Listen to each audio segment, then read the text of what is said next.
They really did when they decided to bring him into the New 52, because the Hellblazer ended, and it ended. Constantine was he was he was older, and they had because he was born in 1953. It was 2013 when the Oh yeah, well through the Hellblazer series, didn't he age in like real he time? aged in real time. Yeah, he's like one of the only characters that aged in real time. You could see him physically get older every year. And so he had was told by the fates he was going to die in 5 days in 2013, and on the 5th day he was killed, and was actually buried and everything. But they find out he actually faked his death. It wasn't him in the casket and everything. And the last shot is he had gone to see his niece and decided to tell his niece he was leaving. He couldn't be around her. His niece tried to kill herself with a revolver, and he had switched out like the bullets because they were poison. And she pulls the trigger of the gun on John Constantine. But when she opened her eyes, she closed her eyes, pulled the trigger. When she opened her eyes, he was gone. He was no longer there. And they showed him at on the Long Journey's End bar, just holding a glass of liquor with like a blank stare. He had nothing in his eyes. And that was the end of the Hellblazer run, and then he ended up coming to Justice League Dark in the New 52. Yeah, that was pretty good too. I was reading that when it was tying into shit. I wasn't reading it regularly, but it tied into quite a few runs of stuff. And I think it was the Trinity one was that whatever that event was where it was where like Pandora and like the Trinity came back, like the Phantom Stranger and what was the Phantom Stranger, Spectre, and who was Pandora, I think. And Pandora, I think. And yeah, he factored into that pretty heavily because he took I thought he took like they went with Phantom Stranger, the House of Mystery, and they went to like heaven or something. It got really weird. And I remember Phantom Stranger like went to heaven with like a bulldog.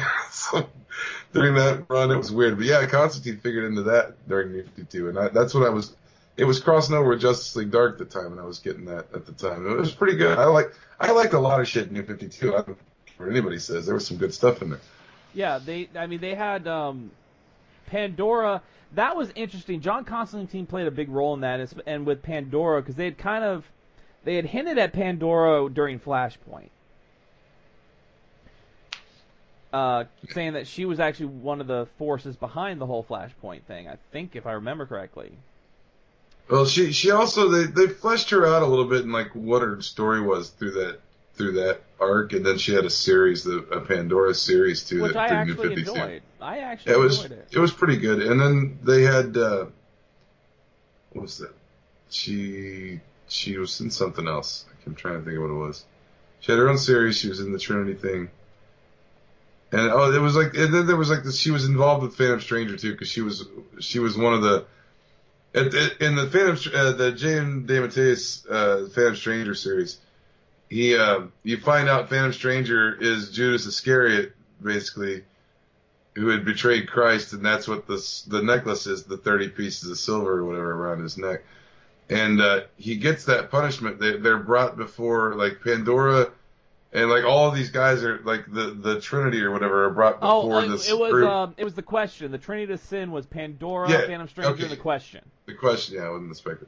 But they brought them before like this council of mystical beings, and they were given these punishments, and Phantom Stranger was given the punishment to walk the earth forever, and he has these abilities and stuff, but he has to wear the pieces of silver he betrayed Christ for around his neck, and that's where but Pandora was involved in that too, because she was there when they all received their punishments or whatever. And I'm trying to remember if they ever said exactly what the Question sin was. Yeah, but I don't remember. They said that he had told them that if they did not kill him, he would rise to power again, and the wizards feared his name, and everybody feared his name, so that's when they erased his facial features, so nobody would ever remember who he was. But I don't remember if they ever actually said what the question sin was. I don't recall ever. No, I don't recall it. I don't think they did, because unless if somebody out there's listening and knows that we're wrong, let us know in the comments on the YouTube version of this. But I don't recall him ever saying what he did. They kind of went through Pandora, if I remember right, got kind of a fucking raw deal. Like, she didn't really do anything. Yeah. That bad, and she got fucked. But like Phantom Stranger actually he fucked over Jesus, I guess. Yeah. So I mean, yeah, his punishment was due, I suppose. But yeah, I don't think they ever said what question did. I don't think that came into it. And I read through that whole, finished out that whole arc or at least the run on Phantom Stranger. Yeah. But with the New 52, Justice League Dark was a fantastic story, and throughout it all, Constantine, we find out a lot about Constantine in that,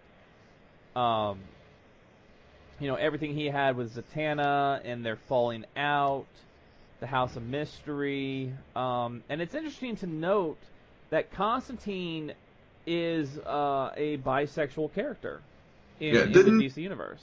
Didn't they just go through the Zatanna stuff in the Hellblazer book not too long ago? A little bit of it, yeah. But I thought that was just a recent thing where she came back and they had to do something. Yeah, they had to. She had to help him do something.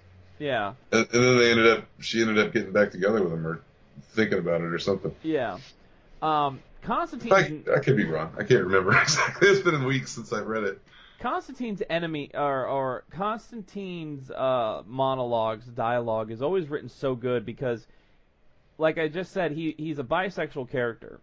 So anytime people make something about haven't you ever been in love, he's usually like men, women, loved them all. They all hate me now. Things like that. They've never actually shown him with a man or anything in the book, but they've implied it several times throughout the history of the character. He's so different from so many other DC characters in the fact that one, yes, his sexual preference, he's a chain smoker. Yeah. I mean, the dude's like 5 packs a day chain smoking. He's like a cursed guy. Yeah. Like, whoa, you'd smoke a lot too. He's constantly been involved in wrong place, wrong time type of situations, having his memories erased or being the pawn of some evil. But at the same time, he's very much he's very crafty, and he's always a step ahead with it. Like when evil thinks they have him the most, that's when he's just like nope, and he's like sidesteps it. Yeah, it's like I already got it figured out. He knows what's coming.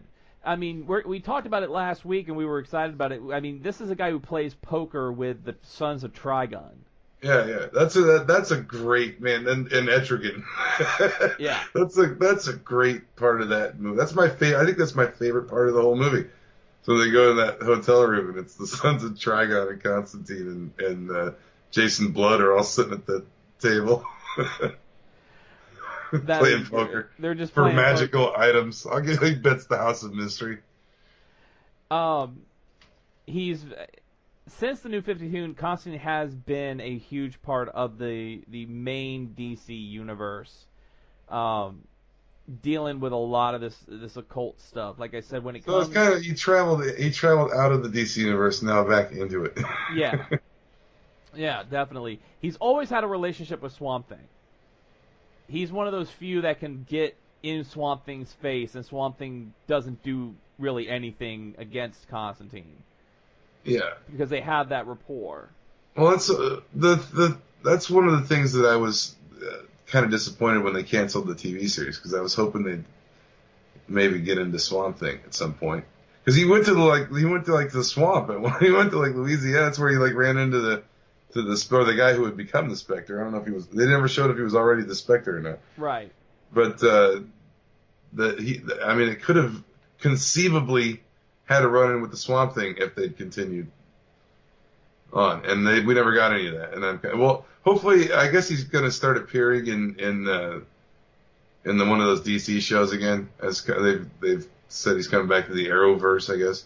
Yeah. But we'll see how that goes. I would love to see him get popular enough with the CW crowd that they give him his own series. I would watch another reboot of Constantine with Matt Ryan if they put it on the CW. I'd probably watch that. With Rebirth, now with the New 52, like with every character, the New 52 changed certain aspects of backstories and characters, but with Rebirth, a lot of original stuff is getting put back into place. So with Hellblazer, it was actually put in place that Constantine, the reason why during the New 52 run he was never in England was because a curse was put on him that he becomes physically sick whenever he sets foot in London. Yeah, he couldn't go back there. So he finally, in Hellblazer, in Rebirth, he ends that curse and is now able to be in London again. And they restored, Chaz was back from the original Hellblazer run. He was able to, all his backstory was put back into place. It seems like all the puzzle pieces were put back in. I'm starting to notice with Rebirth, it's like the world didn't, like time didn't really, something was altered in time, but the people's memories aren't completely erased. Like people's memories are coming back to them. People are snapping back like, hey, whenever there's like a trigger thing that triggers them, they snap back to their former reality. And we'll talk about a little bit more about that with the Flash Annual that I'll review later when we get to reviews. So what's really interesting is the Hellblazer book in Rebirth, like we just said, it really reaffirms Swamp Thing's trust in Constantine. So when Constantine's trying to break this curse so he can be back in London, it actually gets noticed by Wonder Woman and Shazam. And they go to stop him, and they get intercepted by Swamp Thing. And Swamp Thing tells them, you have to trust him on this one. You have to let John do this. He knows what he's doing. You have to finally trust the guy. And it turns out Swamp Thing was right. I read that. I remember reading that. And from there, it just became back to Constantine. He was fighting demons, teaming up. It had a lot of backstory, a lot of stuff on occult artifacts. He's faced everything from genies to Norse dwarfen creatures. Yeah, that was a good run. That one. That was a really good one. He's such an intricate character, and I'm glad that he's getting some recognition now. There was before the Constantine television series, of course, we had the Keanu Reeves Constantine, which is not as bad as you'd think. I mean, he doesn't look like Constantine, but I mean, aside from that, he acts like he doesn't have the British accent. He's different, but I mean, besides that, trying a British accent after Dracula, we don't want Keanu Reeves trying a British accent again. No, but I mean, as a way to, I guess to try to bring the character to the screen. It wasn't like the script. You could tell the script was not bad. Keanu Reeves maybe wasn't the right guy for it.